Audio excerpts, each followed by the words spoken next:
ngeri mulio gye mutandiseemu.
bekikwatako abapoliisi n'aba fire brigade osiwa Ekireka kituyambye nti bagiddewo muki obudde naye esse netuyambako netukwataganyiza wamu naye ebintu by'abantu bingi nnyo bikoze ki omuliro tetunaba kutegekufudde ku ki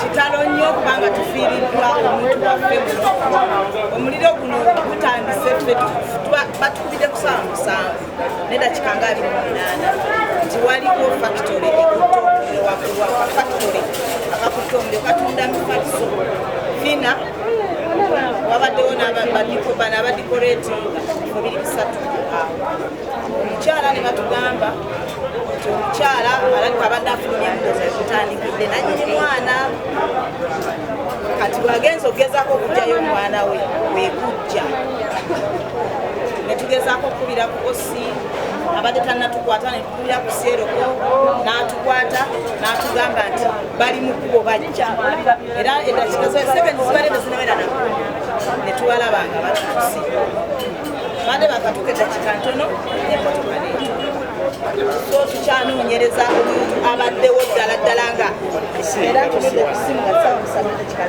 They rang us around 7. Family has there. It's why outbreak and Kirawataka all the on. So we tried to run out. We got when fire already in the process. Things are burning.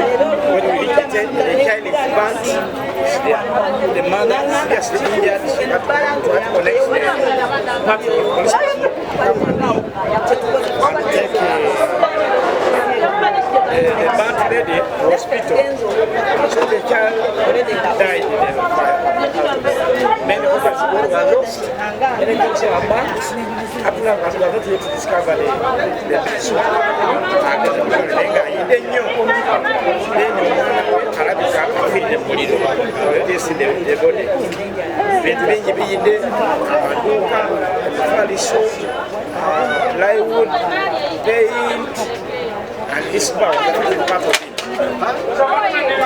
I'm fine.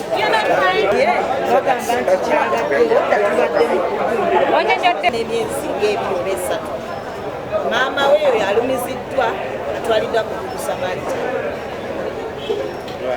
Tavudde.